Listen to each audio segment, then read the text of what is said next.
7.5 of all college athlete-related deaths in the recent years have been related to suicide. This number is way too high, suicide prevention.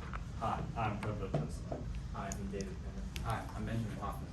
Hi, I'm Anna Nicholson. We're going to be talking about how the advancement of the sports industry in the United States has negatively impacted athletes and men. The rapid expansion of the sports industry in the United States has negatively impacted athletes due to the pressure and rigorous training that often impacts their mental health. Athletes are seen as a tool to win, which in turn leads them to be pushed to their physical limits, and also the scandals and abuse athletes face while also being exploited. The rapid expansion of the sports industry has had a consequential toll on athletes, especially within the NFL. This is Tua Tagovailoa. Throughout the 2022 to 2023 NFL season, he suffered multiple injuries. The first of which was when he was slammed to the ground during a regular season game. Afterwards, he was seen stumbling all throughout the game. A routine check for concussions concluded that he was not concussed, and he said that was due to a back injury. In the subsequent game, he was slammed to the ground once again, but this time he did not get up. His hands were in fencing position, as pictured here. The fencing position is a common indicator of traumatic brain injury, which is very dangerous. In a subsequent game, he was slammed to the ground once again, but was not removed from the game. After the game, through a routine checkup, it was concluded that he had a concussion, and he's been out for the rest of the season. This graph here provided by the NFL shows that from 2015 to 2022, excluding the 2020 season, which was modified to the NFL protocols, the NFL averaged about 237 concussions.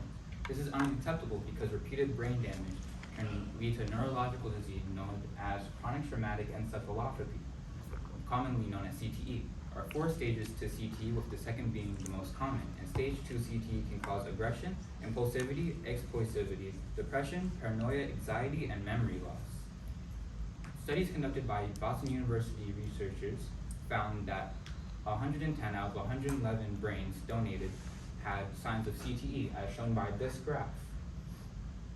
And further research concluded that for every year in the NFL, the risk of developing CTE grew by 30%.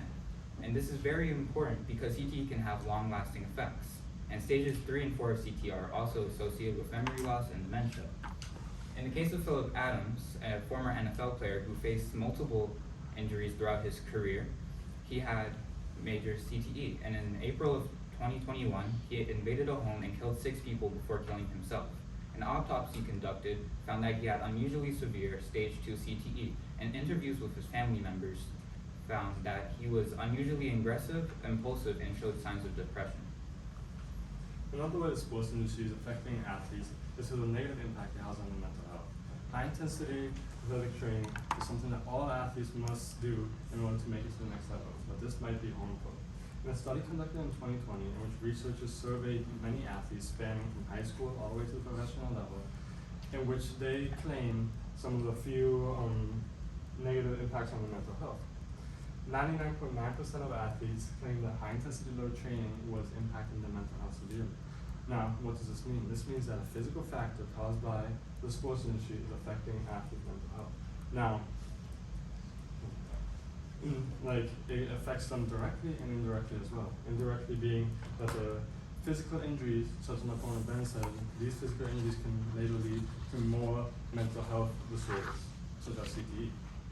As you can see here in the same study, they studied 2 groups. One with the high fatigue group, which is high intensity training, and one that's low fatigue group, which was athletes that did not do high intensity training. You can see here the high intensity training group in the white bar, and this indicates that they have higher percentages of depression, anxiety, systematization, and other psychological effects after intense physical training, as compared to the ones that did not perform high intense physical training. Other conclusions from the studies were that 50% of athletes had some sort of side effect coming from this training. 14.2% of athletes had obvious mental health disorders after the intense physical training, and throughout the study, their mental health was at a decline and their mental set was negative. Here is another study conducted by Brett R. Harris, public health researcher at the University of Chicago, in which he surveyed many different athletes in the collegiate level and asked them what were some of the concerns they had with the sports industry up to date. You can see here they said things such as pressure to perform, athletic culture, and a healthy team environment. All of this indicates that the sports industry the social aspect of the sports industry is affecting athletes severely. As you can see here in a quote taken from the same study in which an anonymous survey participants shared a conversation with their parent. And we can clearly see the difference of perspectives between the athlete and an outsider or a parent. The outsider and parent is the other. They said they think we live a perfect life. You're practically driving a Bentley. And the athlete said, we must thrive all the time, and you're practically driving a Bentley off a cliff. This clearly shows that while the athlete is struggling, the parents or outsiders think they have the perfect life, their athletes are gonna make millions, and they're gonna be successful, and they won't have any stress like a regular 9-to-5 job, but in reality, that's not the case. So according to this graph in the top right corner, it says there are 3% of bets placed legally within Nevada for football. So the Professional and Amateur Sports Protection Act of 1992 restricted sports betting, and it was overturned in 2018. It eliminated the monopoly within Nevada, and it affects the athletes through match fixing and scandals. Okay, athlete abuse. So as stated, the earlier this abuse starts, the more severe the negative impacts become. In this study conducted by Monsieur Jervis and Nicola Dunn, a few former child athletes were interviewed to talk about their experiences. In Table 1, we can see how 12 participants experienced shouting and belittling, 9 experienced threatening, humiliating, 7 experienced scapegoating, 6 experienced ignoring and rejecting, and 4 experienced isolating.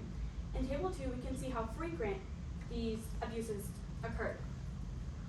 Former athletes often cannot identify nor express these abuses, making it harder for them to get help and making it easier for the perpetrator to get away with it. Now for the famous case of Lawrence Nassar. Go click the X.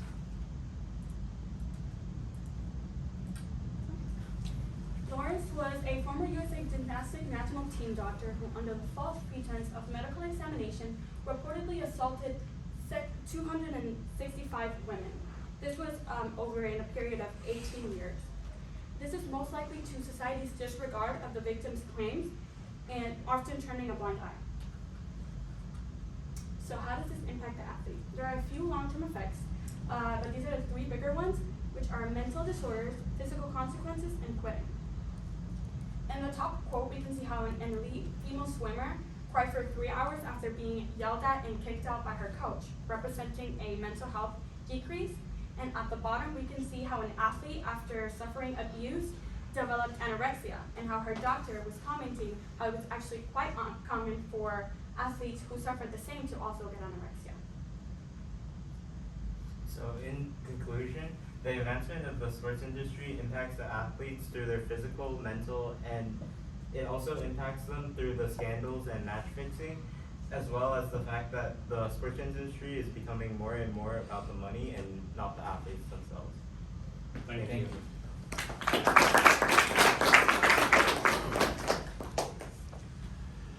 Will you guys scoot together?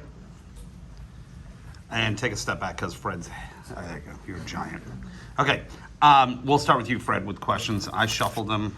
I'll do it again just to be sure. All right, here we go. Fred, first question.